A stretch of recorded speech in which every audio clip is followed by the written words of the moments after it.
Milos Raonic returns to Wimbledon's centre court tomorrow for the biggest match of his career so far.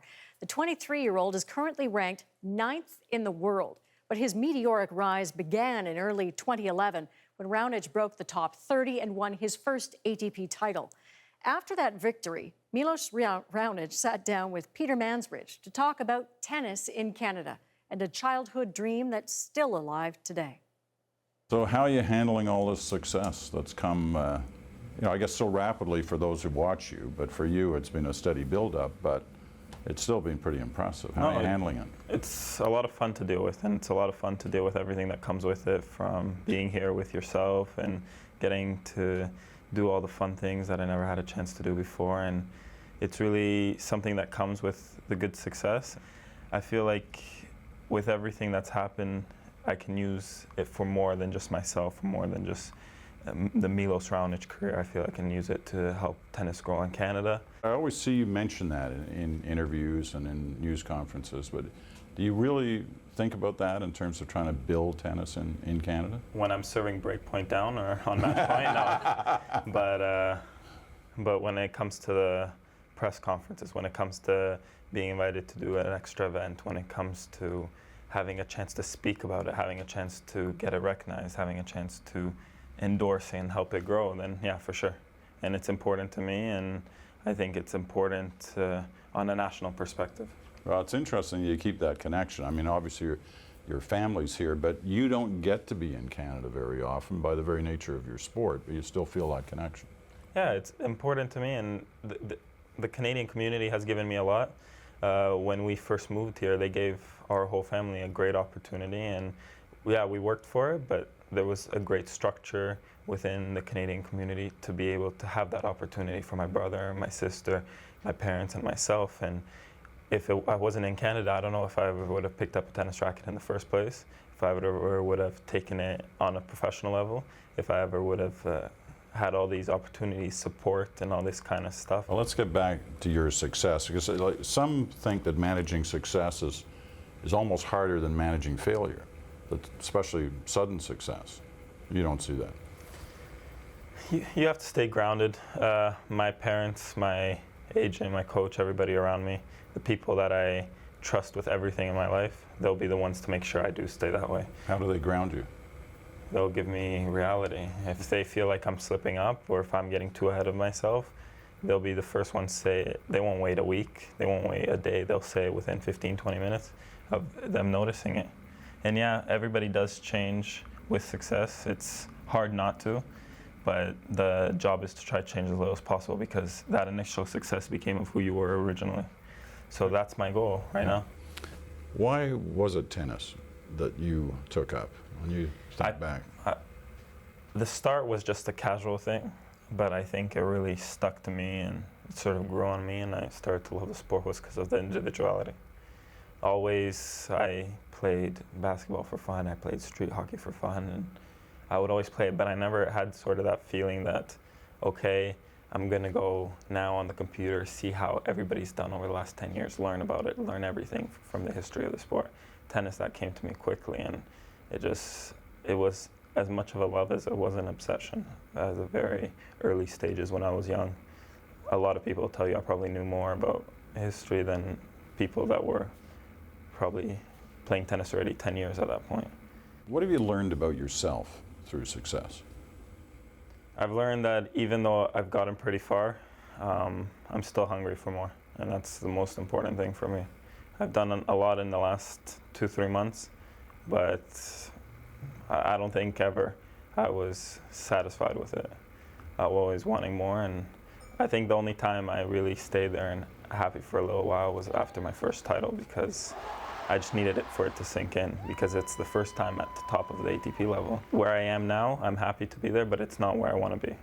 Well, that's what I want to talk about a little bit. I want to come back to the 2 weeks, really, the week of the win and the week that followed where you reached the final. Didn't end up with the win, but I'm sure that was a learning lesson too. But the dream, where you want to get to.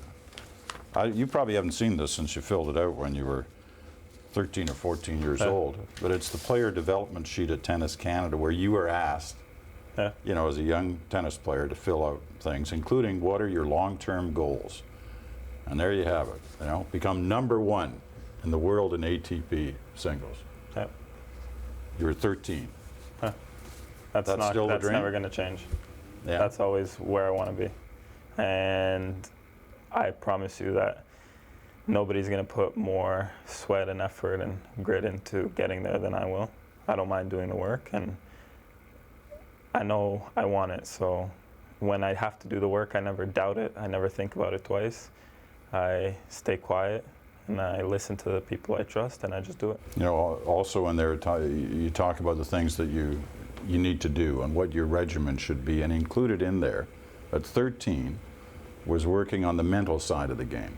No, it wasn't just working on it all the time, but it was also just that maturity. I've had a few moments where I'm like, I need to change this, but things were not changing, and at one point you get fed up with yourself and you'll do anything to change, and that's what I've been working on so much this off season and all of last year. And last year was all just a stepping stone to be where I am today. And change just isn't just you know, how you serve, how you backhand. It's also how you deal with your temper, because those who know you feel that you used to have a hard time dealing with that. No, it just, you're never going to hit the forehand the way you want to. You're never going to see how you should hit the forehand. It just, when I stay calm and when I stay within myself and when I keep everything within perspective, I give myself more of a lucid view on what needs to be done, and I'm able to play in the moment and able to maximize my level by doing this. The first time I watched a lot of you was in that final against Raonic. You'd won the week before. I'd seen some of that. But that weekend I was at a cottage at Georgian Bay. And my son and I sat there looking at the laptop. The only feed we could get was on the internet. So we're watching this little picture. It was a great match. And I'm sure you'd have liked it to end differently, but nevertheless it was a great match. What did you take away from that loss to Raonic?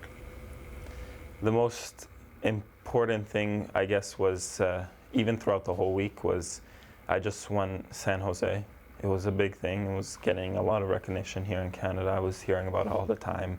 Everybody's coming up to you, feeling good. Everybody's congratulating you, and you feel amazing. But then you have to play the same guy you played in the final on the Wednesday. And it was just that staying hungry and not being satisfied. Because you don't know how many of these opportunities you have throughout a career. You don't know. You have to take everything. You can't think, I'm 20, I'll be in this situation many, many times. My coach was 20 years old in the quarterfinals of French Open, and he said he was satisfied then. It was the biggest regret of his career. That's what he was reminding me always of. And I took that and I ran with it as much as I could, how I was playing to get to finals. And even in the final, it's easy to just stop being down 4-1 in the third, say, I've done amazing the last 2 weeks, everybody's proud of me, I can just go home happy, everybody will be happy. But it wasn't like that for me. It's more, I always want more, and I think it's something that a champion needs to have, that kind of desire to always want to improve and to always want to get better and to always want to achieve more. I want to ask you about your serve. 150 miles an hour, +1, +2. What's that like from the other side? Have you had to accept serves at that speed from others? I'll tell you right now, when I do have to, and I've done it a few times, and it's not fun. But thankfully, I don't have to do it too often, and thankfully, I can make it not fun for the other guy as much as possible. But no, it's definitely something that it's not just given to you, a serve or something like this, just genetics or anything like this. It was a lot of 6 a.m. mornings when there was nobody to practice with, going out there and on the court, serving 400 balls, 300 balls that day, and going to school. And that's the only thing you did because there was nobody else to train with, and these kind of things. And it was a practice. I found my way of serving. I found a way that works for me. I've worked on a strength and structural point to make sure to try to prevent injury as much as possible and try to keep that a weapon as long as possible, because I think it does, it can keep me in a match and it can also help me pull away in a match. What's the secret to a good serve? Work, just like anything else.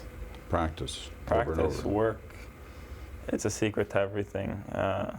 You're where you are. You've worked for it. I'm here. I've worked for it. I've put many, many hours in, and I've never doubted a single one of those hours. Why am I doing this? It's always been easy, straight view, and just keep doing it.